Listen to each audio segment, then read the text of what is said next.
Generasi Muda, kali ini kita akan membahas jurusan PAI di UIN Imam Bonjol Pati. Apa sih jurusan Pendidikan Agama Islam itu?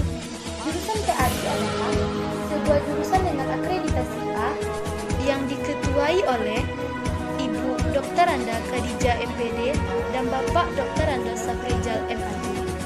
Mari kita simak moto, visi dan misi dari jurusan Pendidikan Agama Islam itu sendiri.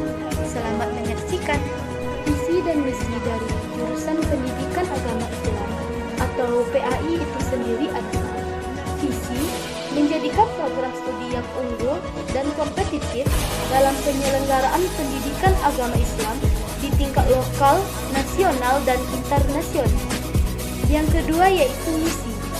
Yang pertama yaitu menyelenggarakan pendidikan akademik secara berkualitas dalam bidang pendidikan agama Islam untuk menghasilkan guru yang profesional. Yang kedua yaitu mengembangkan kurikulum sesuai dengan kemajuan ilmu pengetahuan dan teknologi untuk memenuhi kebutuhan stakeholder. Yang ketiga yaitu meningkatkan kualitas guru dan tenaga kependidikan melalui pendidikan lanjut, seminar, dan lokakarya. Yang keempat yaitu menyelenggarakan kegiatan penelitian untuk menghasilkan proses pembelajaran yang inovatif. Yang kelima yaitu menyelenggarakan kegiatan pengabdian masyarakat dalam rangka memecahkan masalah dalam bidang pendidikan agama Islam. Yang keenam yaitu mengadakan jaringan kerjasama dengan lembaga yang relevan baik lokal, nasional, dan internasional dalam bidang tridharma perguruan tinggi dalam rangka meningkatkan mutu program studi pendidikan agama Islam. Yang ketujuh yaitu memberikan pelayanan akademis dan administrasi yang prima bagi civitas akademik.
Lalu video yang bisa dilihat melalui YouTube. Yang ketiga keselamatan digital yang ini melalui aplikasi WhatsApp, Facebook, maupun Instagram. Nah, yang kita juga bisa menggunakan media Zoom untuk melakukan tanya jawab dan wawancara. Baiklah materi selanjutnya yang oleh teman-teman. Baiklah teman-teman, di sini saya akan melanjutkan tentang materi yang telah dibahas oleh rekan saya sebelumnya. Di sini saya akan menyampaikan tentang perihal kelebihan dan kelemahan dalam pembelajaran online.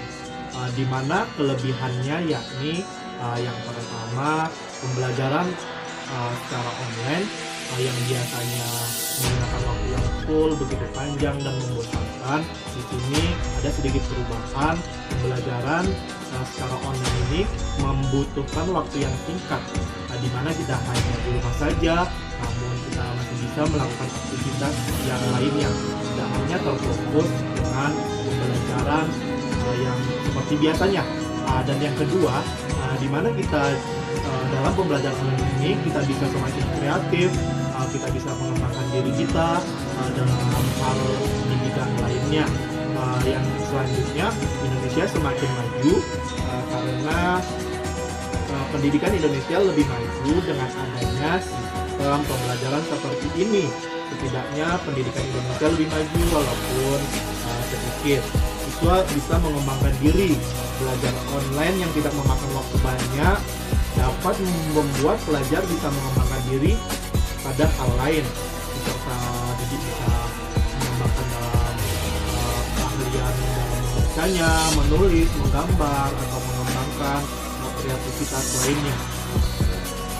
Selanjutnya, kelemahan dalam pembelajaran online. Salah satunya yakni tugas-tugas yang begitu menumpuk. Meski belajar di rumah, para pelajar tidak bisa hidup tenang karena harus menghadapi tugas-tugas yang begitu banyak diberikan oleh pengajar. Selanjutnya, menghabiskan banyak data internet dan kuota. Para siswa biasanya membeli paket hanya sekali sebulan. Akan tetapi sekarang dengan adanya pembelajaran online ini, terkadang penggunaan data kuota bisa lebih dari 1 kali sebulan kita membelinya atau mengisi ulangnya. Bisa 3 kali 1 bulan, 2 kali, atau bahkan lebih dari 3 kali. Kurangnya sosialisasi juga merupakan dampak dari kelemahan dalam pembelajaran online. Kekurangan sosialisasi secara tatap muka dengan orang lain, materi pembelajaran sulit didapat, sistem belajar online memang lebih menghemat waktu, tapi belum tentu belajar online lebih efektif dalam menerima materi pembelajaran bagi para pelajar. Mungkin hanya itu materi dari kami selaku keluarga tua. Banyak maaf. Jaga kesehatan. Stay safe. Assalamualaikum warahmatullahi wabarakatuh.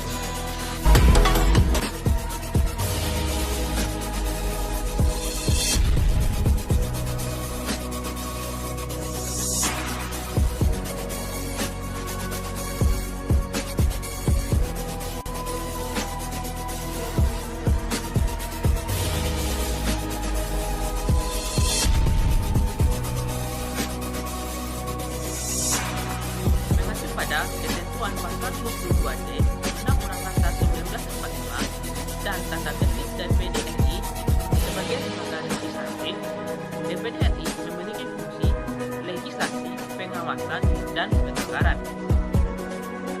Sedangkan tugas dan wewenang DPD RI adalah: pertama, pengajuan usul rancangan undang-undang; yang kedua, pembahasan rancangan undang-undang; yang ketiga, mempertimbangkan atas rancangan undang-undang dan memilih anggota BPK atau Badan Pemeriksa Keuangan. Yang keempat,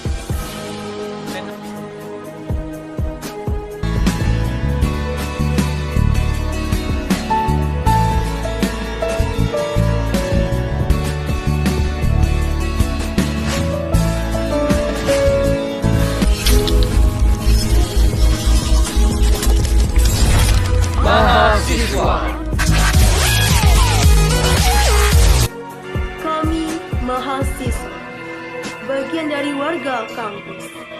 Kami mahasiswa, bagian dari generasi pemuda.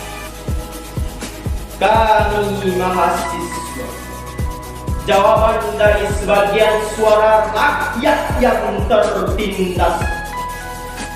Jika memang harus, bahkan sampai bersimbah darah, kami tak akan goyah.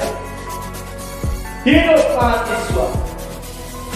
Aku bisa jadi manusia, kesana kemari cari relasi. Tak takut lapar, asal tak hidup sendiri. Sebar, sadar, dan peduli. hak asasi dalam orasi. Aku, kau, bisa jadi apa dan siapa dalam gelar siswa yang maha. Itulah mahasiswa. Mahasiswa, ku ingin kembali mendengar sajak-sajak keadilan. Aku bisa jadi budak. Tugas tak tuntas, aku diinjak. Telat masuk kelas, aku dibentak. Dosen salah pun, tetap kalahku telak.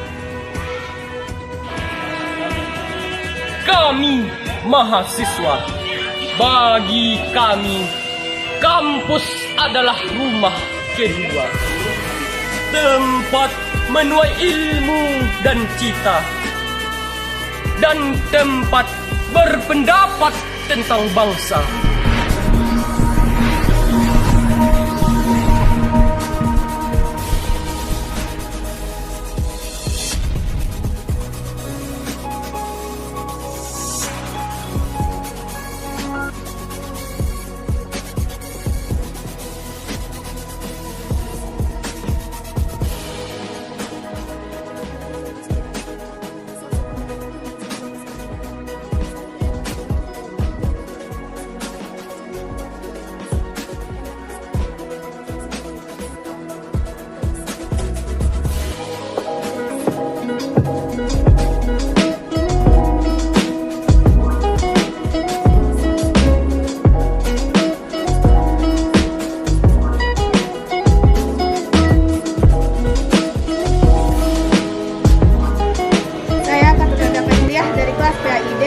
asal sekolah SMK Plus Gerbang Karugen Lubu Pasung, asal daerah Pasaman Barat. Pandangan tentang organisasi. Organisasi merupakan rumah kedua bagi seorang mahasiswa. Di sana kita akan berkembang, di sana kita akan mendapatkan ilmu yang lebih, dan di sanalah tempat kita untuk mengembangkan diri. Sekian, terima kasih. Assalamualaikum warahmatullahi wabarakatuh. Perkenalkan, saya Nabila Janatul Asli dari kelas 2 C, asal sekolah SMKN Negeri 3 Batam, asal daerah Kepulauan Riau Kota Batam.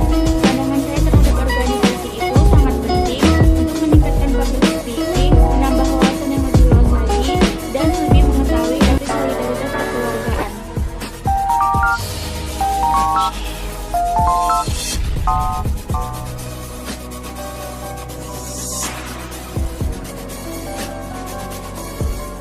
Organisasi berisi perkumpulan, tidak pandang harta juga tahta, berisi pengetahuan dan juga permasalahan. Organisasi bukanlah hal yang mudah. Banyak tanggung jawab yang harus diemban oleh anggotanya. Namun, bukankah ini tempat kita untuk berkarya? Dan bukankah ini tempat kita untuk berkembang?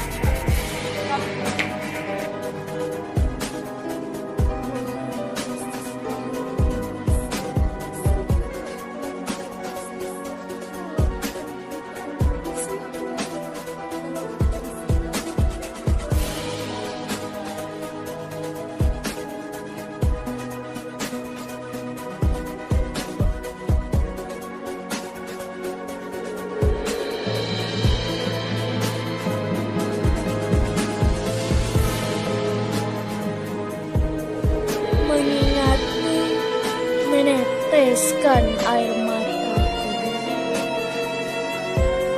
Meneladanimu, mengernyitkan dahiku. Tetes darahmu melebihi keringatku. Suara takbirmu melampaui semangatku.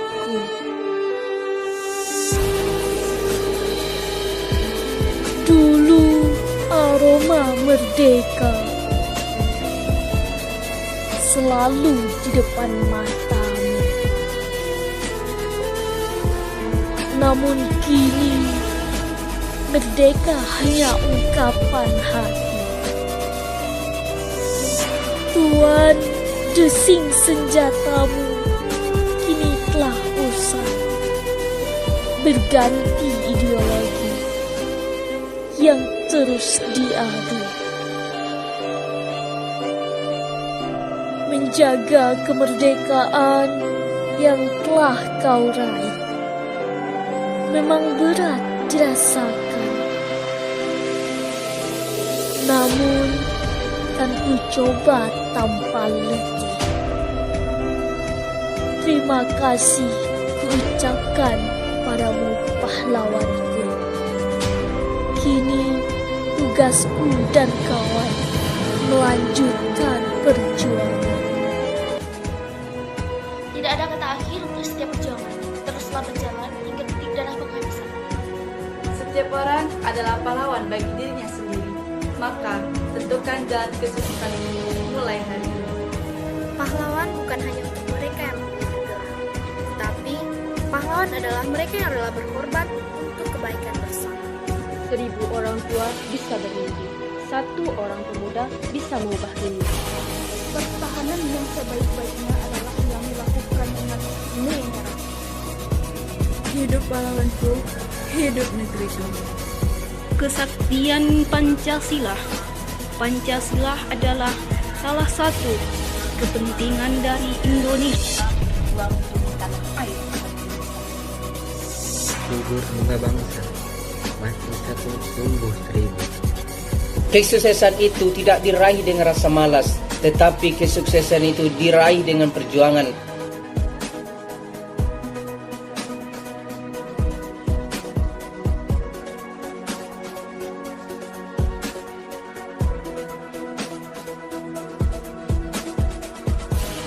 Assalamualaikum warahmatullahi wabarakatuh.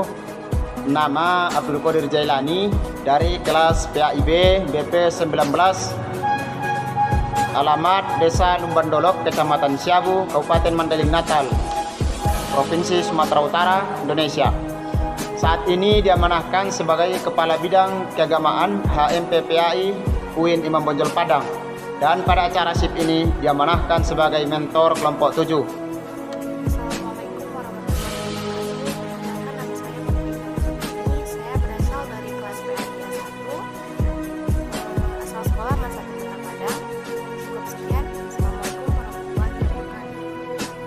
Assalamualaikum warahmatullahi wabarakatuh.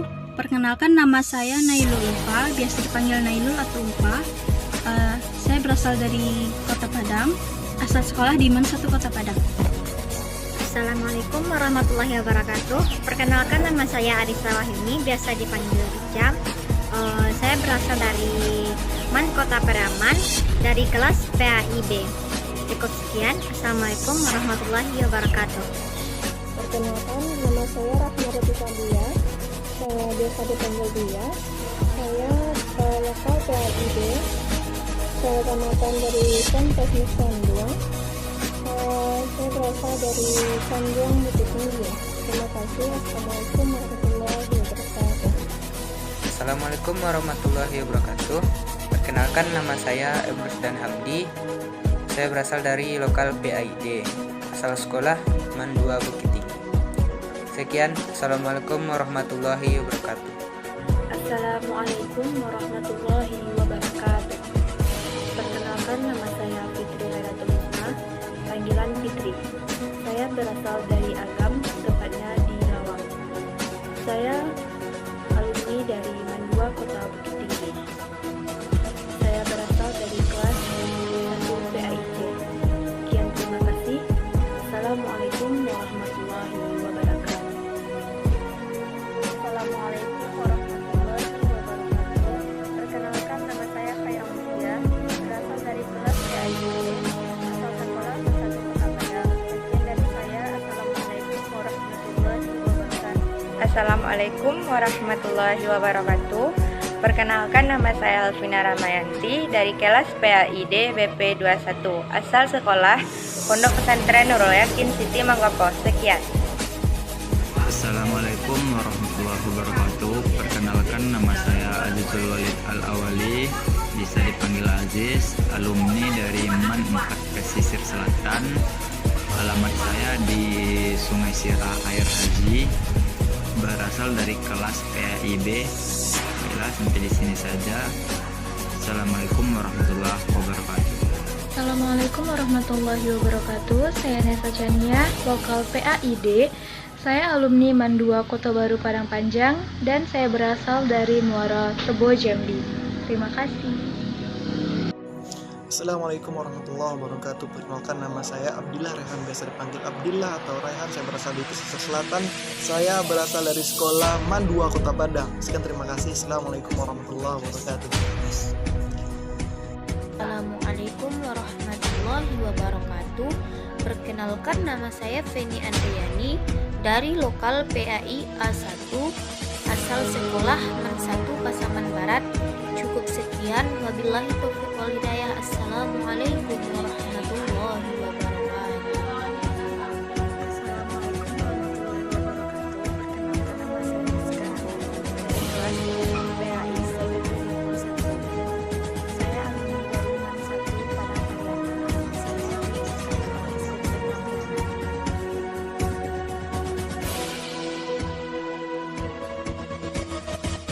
Tak terasa 2 tahun telah berlalu. Tahun-tahun yang kita lalui dengan rasa penuh haru. Tahun di mana semuanya telah berubah. Tahun di mana sang Covid datang mewabah.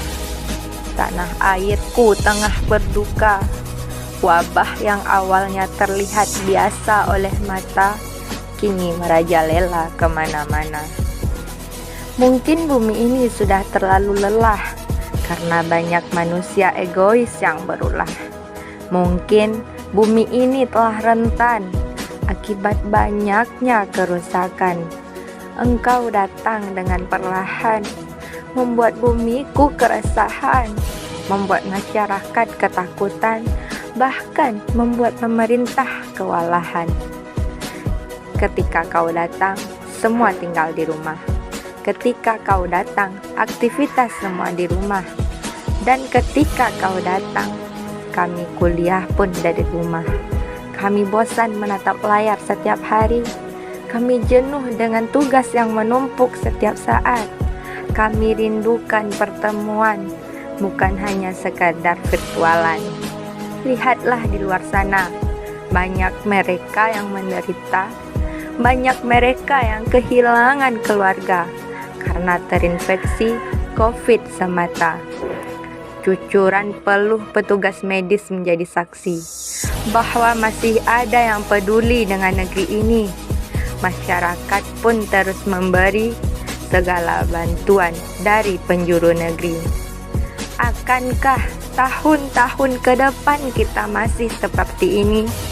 Kepadamu negeriku, kepadamu tanah airku, bangkitlah, lekaslah sembuh. Aku rindu masa-masa yang dulu. Aku ingin semuanya berjalan dengan lancar, berjalan dengan indah, berlalu dengan semestinya. Kepadamu negeriku, lekaslah sembuh. Wahai COVID-19, lekaslah pergi, tinggalkan negeri kami ini. Biarkanlah kami hidup dengan kedamaian. Lepaskanlah belenggumu yang tak henti. Kumohon, oh Tuhan, kumohon.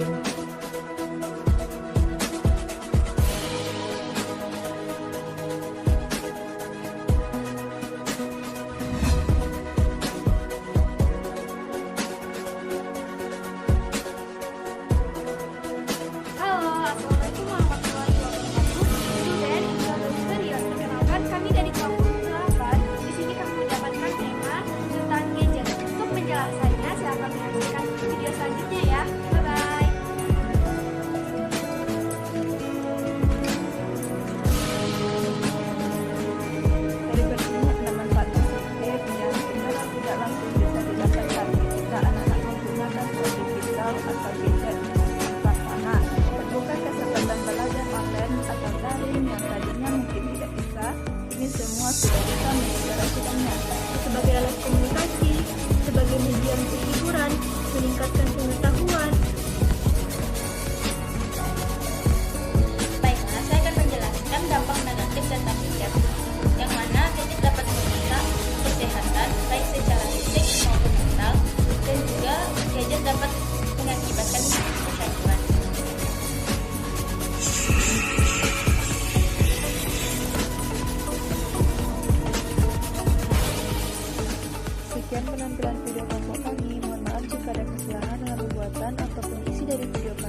ada kenangan cinta dan luka di sana. Berkibarlah engkau di dadaku, Pada saya dan kau yang mencoba memperbaiki dengan cara kita yang sederhana.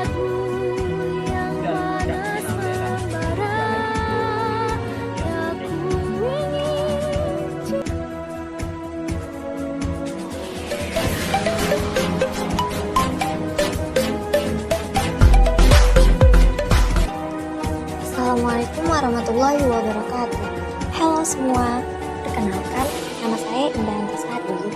Di sini saya ingin membahas tentang Hari Besar Islam. Oke semua, kita mulai ya.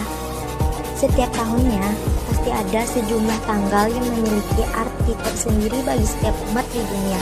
Namun, ada beberapa hari yang perlu diperingati oleh umat muslim, yaitu Hari Besar Agama Islam. Di sini saya ingin menjelaskan beberapa hari besar Islam sebagai berikut.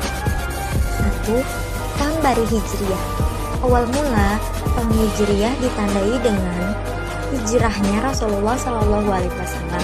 Tahun Hijriah wajib dipertahankan untuk menjaga kepribadian sejarah umat Islam. Meski kini pada umumnya masyarakat lebih banyak menggunakan kalender Masehi, namun umat Islam diwajibkan untuk merayakan Tahun Baru Hijriah sebagai bentuk amalan kepada Rasulullah SAW.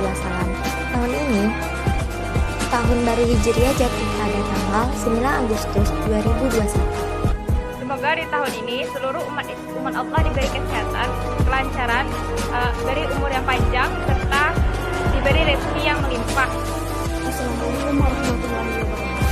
Harapan saya pada tahun baru Hijriah hari ini ialah semoga kita semua mendapatkan keberkahan hidup oleh Allah Subhanahu wa Ta'ala, serta marilah kita senantiasa untuk merubah kehidupan kita ke arah yang lebih baik. Semoga di tahun baru ini kita dilimpahkan kebahagiaan oleh Allah, dan di tahun baru ini menjadi tahun yang diberkahi dan dirahmati oleh Allah Subhanahu wa Ta'ala. Assalamualaikum warahmatullahi wabarakatuh. Semoga di tahun baru ini dilimpahkan kebahagiaan dari Allah, menjadi tahun baru Islam yang diberkahi dan dilimpahkan oleh Allah.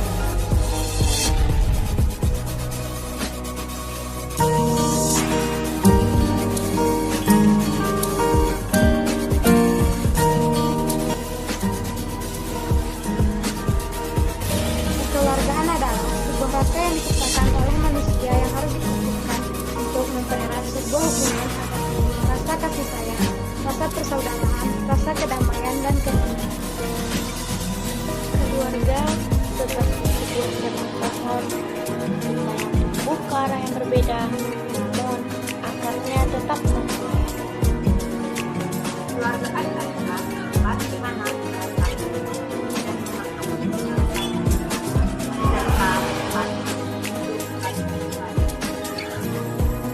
Rasa kekeluargaan tidak hanya pada keluarga. Apabila suatu kelompok masyarakat memiliki rasa solidaritas yang tinggi dan terus dibentuk, maka akan menjadi sebuah kekeluargaan. Satu keluarga akan saling memahami dan saling mengenal merasa terikat dengannya, sehingga apapun yang terjadi dengan salah satu anggota berarti mengusik satu kesatuan keluarga tersebut. Keluarga adalah ruangan yang tidak pernah dan selalu ada dalam keadaan bahkan ketika kita ada di titik paling terendah. Keluarga memiliki kedudukan yang begitu penting dalam suatu proses pendidikan, baik itu pendidikan formal maupun non-formal. Keluarga adalah samudra, tempat bermuara segala rasa, entah itu tawa, tangis, duka, dan bahagia menyatu dalam riak yang sama. Keluarga adalah ikatan, simpulnya kita tautkan, dirangkai, serta seerat mungkin agar mengikat.